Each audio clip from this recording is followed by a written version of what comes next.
আসসালামু আলাইকুম। আসার মিনি কিচেনে সকল বন্ধুদের স্বাগত জানিয়ে শুরু করছি। আজকে আমি নিয়ে এসেছি ঢেঁড়স আলুর ভাজা রেসিপি, নিরামিষ রেসিপি। আর শুধুমাত্র ভাত নয়, রুটি পরোটা সব কিছুর সঙ্গে কিন্তু খেতে অপূর্ব লাগে ঢেঁড়স আলুর এই রেসিপি। তো চলুন ঢেঁড়স আলুর এই রেসিপিটি দেখে নেওয়া যাক। আর যারা নতুন বন্ধু আমার ভিডিওটি দেখছেন, ভালো লেগে থাকলে অবশ্যই আমার চ্যানেলটিকে সাবস্ক্রাইব করে আমার পাশে থাকবেন। এখানে দেখুন আমি আলু আর ঢেঁড়স নিয়ে নিয়েছি রান্নার জন্য। আর আলুগুলোকে দেখুন আমি এরকম ছোট ছোট সাইজ করে কেটে নিয়েছি আর খুব ভালোভাবে ধুয়ে পরিষ্কার করে নিয়েছি। আর আলুর খোসাগুলো কিন্তু আমি খুব ভালোভাবে বাদ দিয়ে দিয়েছি। আর এখানে আমি দুটো মিডিয়াম সাইজের আলু নিয়েছি। আর এখানে আমি নিয়েছি 250 গ্রাম ঢেঁড়স। ঢেঁড়সগুলোকে আমি কাটার আগে খুব ভালোভাবে ধুয়ে পরিষ্কার করে নিই, তারপর এরকম সাইজ করে আমি ঢেঁড়সগুলোকে কেটে নিয়েছি। এখানে আমি দুটো মিডিয়াম সাইজের আলু আর 250 গ্রাম ঢেঁড়স ব্যবহার করেছি। আপনারা আপনাদের নিজেদের প্রয়োজন অনুযায়ী নিয়ে নেবেন। গ্যাস অন করে কড়াইয়ে দিয়ে দিচ্ছি চা চামচে 3 চামচ সর্ষের তেল। তেলটাকে খুব ভালো করে গরম করে নিয়ে তারপর এখানে ফোড়নে দিয়ে দিচ্ছি দুটো শুকনো লঙ্কা ছিঁড়ে দিয়েছি। আর দিয়ে দিলাম চা চামচে 1 চামচ গোটা কাঁচা জিরে। দিয়ে গ্যাসের ফ্লেমটাকে কমিয়ে আমি খুব ভালোভাবে ফোড়নটাকে ভেজে নেব। আর রান্নাটা অবশ্যই সর্ষের তেলেই করবেন। তারপর আমি ফোড়নটা ভালোভাবে ভেজে নেওয়ার পর দিয়ে দিলাম কেটে রাখা আলুগুলো। দিয়ে অনবরত নাড়াচাড়া করে নেব। আর এই ঢেঁড়স আলু রেসিপি কিন্তু খেতে অপূর্ব লাগে, অবশ্যই একবার ট্রাই করে দেখতে পারেন।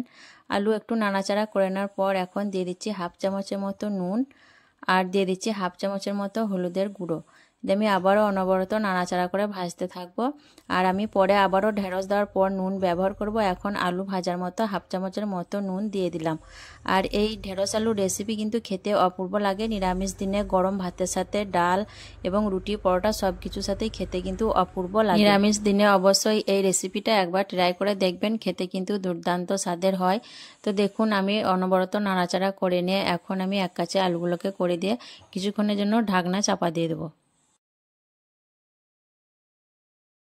ঢাকনা দিয়ে আমি 3 মিনিটের মতো রান্না করে নিয়েছি। এখন একটু আলুটা নাড়াচাড়া করে নেব।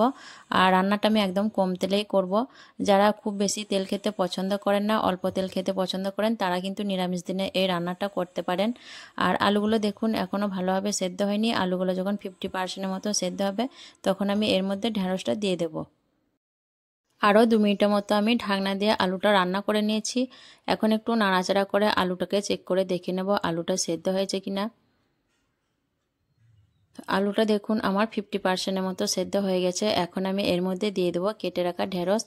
আর আলু আর ঢেঁড়সের এই রেসিপিতে কিন্তু প্রথমে ঢেঁড়সটা দিতে যাবেন না, তাহলে ঢেঁড়সটা আগে থেকে সেদ্ধ হয়ে গলে যাবে আর আলু কিন্তু সেদ্ধ হবে না। তার জন্য প্রথমে কিন্তু ঢেঁড়সটা দেওয়া যাবে না। আলুটা 50%-এর মতো সেদ্ধ হওয়ার পরই ঢেঁড়সটা দিতে হবে। তারপর দেখুন এখানে দিয়ে দিচ্ছি আমি দুটো কাঁচা লঙ্কা হাত দিয়ে ভেঙে দিয়ে দিলাম। আর দিয়ে দিচ্ছি কেটে রাখা ঢেঁড়সগুলো। ঢেঁড়স আলুর এই রেসিপিটা এইভাবেই বানাবেন, তাহলে দেখবেন খুব সুন্দর হবে।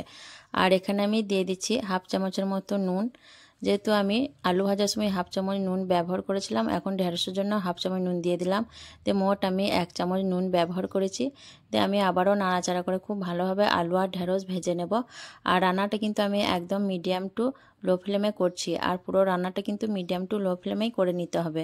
আর ঢেঁড়স আলুর এই রান্নায় কিন্তু কোনো রকম পানি ব্যবহার করা যাবে না, একদম শুকনো ঝরঝরে রান্নাটা হবে, তাহলে খেতে খুবই ভালো লাগবে। ঢাকনা দিয়ে কিছুক্ষণ রান্না করে নেওয়ার পর আমি একটু নাড়াচাড়া করে নেব। আর ঢেঁড়স আলুর এই রান্নাটা কিন্তু গরম ভাতের সাথে খেতে অপূর্ব লাগে। যে সকল বন্ধুরা নিরামিষ রান্না খেতে পছন্দ করেন বা কম তেল মশলা খেতে পছন্দ করেন, তারা কিন্তু অবশ্যই একবার এইভাবে এই ঢেঁড়স আলু রান্নাটা ট্রাই করে দেখবেন, খেতে কিন্তু দুর্দান্ত লাগে। আমি একটু নাড়াচাড়া করে নেওয়ার পর এখন এর মধ্যে দিয়ে দেব একটা বড় সাইজের টমেটো। টমেটোটাকে দেখুন আমি এইভাবে করে কেটে নিয়েছি, আপনারা চাইলে কিন্তু কুচি করেও দিতে পারেন। টমেটোটা একটু ব্যবহার করলে টক টক ঝাল ঝাল খেতে কিন্তু খুবই ভালো লাগে। আর যারা টমেটোটা অপছন্দ করেন তারা কিন্তু টমেটোটা বাদ দিয়েও রেসিপিটা বানিয়ে নিতে পারেন। 5 মিনিটের মতো আমি ঢাকনা দিয়ে রান্না করে নিয়েছি আর মাঝে মধ্যে নাড়াচাড়া করে নিয়েছি। এখন এর মধ্যে দিয়ে দিচ্ছি 1/2 চামচ চিলি ফ্লেক্স। একটু ঝাল ঝাল হলে খেতে ভালো লাগবে। আর যারা ঝালটা খেতে পছন্দ করেন না তারা কিন্তু স্কিপ করতে পারেন চিলি ফ্লেক্সটা। আর দিয়ে দিচ্ছি 1/2 চামচের থেকে কম জিরের গুঁড়ো। দিয়ে আমি নাড়াচাড়া করে খুব ভালোভাবে মিশিয়ে ভাজা ভাজা করে নেব। আর রান্নাটা কিন্তু একদম লো টু মিডিয়াম ফ্লেমে করে নিতে হবে। আর দেখুন খুব অল্প তেলে কিন্তু ঢাকনা দিয়ে দিয়ে আমি রান্নাটা করে নিয়েছি। এভাবে কিন্তু আপনারাও করে নেবেন। বেশ কিছুক্ষণ ভালোভাবে আমি নাড়াচাড়া করে মিশিয়ে নিয়েছি। আর আলুগুলো দেখুন এই পর্যায়ে খুব সুন্দরভাবে সেদ্ধ হয়ে গেছে। ঢেঁড়স আলু সবই সেদ্ধ হয়ে গেছে। রান্নাটা আমার প্রায় হয়ে এসছে। এখন একটু নাড়াচাড়া করে নিয়ে আমি এর মধ্যে দিয়ে দিচ্ছি দেখুন চা চামচে 1 চামচ বেসন। বেসনটা দিলে ঢেঁড়স আলুর মধ্যে যখন একটু ভাজা ভাজা হবে খেতে কিন্তু দুর্দান্ত লাগবে। আপনারা যদি বেসনটা অপছন্দ করেন তাহলে এখানে পোস্ত বা চীনাবাদাম বা কাজু বাদামের গুঁড়ো ব্যবহার করতে পারেন, তাতেও কিন্তু খারাপ হবে না, খেতে ভালোই লাগবে। তো আমি ভালোভাবে নাড়াচাড়া করে মিশিয়ে নেব। আর খেতে কিন্তু এই রেসিপিটা দুর্দান্ত লাগে, অবশ্যই একবার ট্রাই করে দেখবেন। ভালোভাবে মিশিয়ে নেওয়ার পর সবশেষে দিয়ে দিচ্ছি চা চামচে 2 চামচের মতো কাঁচা সর্ষের তেল। এতে করে ঝাঁঝালো একটা ফ্লেভার আসবে, খুবই ভালো লাগবে খেতে কাঁচা সর্ষের তেল ব্যবহার করলে। আমি নাড়াচাড়া করে 2 মিনিটের মতো মিশিয়ে নেব। আর দেখুন খুব ভালোভাবে নাড়াচাড়া করে আমি 2 মিনিটের মতো মিশিয়ে নিয়েছি। আর খুব সুন্দরভাবে দেখুন আমার ঢেঁড়স আলু ভাজা তৈরি হয়ে গেছে। দেখতেও মাশাআল্লাহ অনেকটা লোভনীয় হয়েছে, খেতেও কিন্তু অপূর্ব লাগে। এখন আমি একটা প্লেট নিয়ে নিয়েছি পরিবেশন করার জন্য, আপনাদের পরিবেশন করে দেখিয়ে দিচ্ছি। মাশাআল্লাহ খেতে কিন্তু অপূর্ব লাগে, গরম ভাত রুটি পরোটা সব কিছুর সাথেই।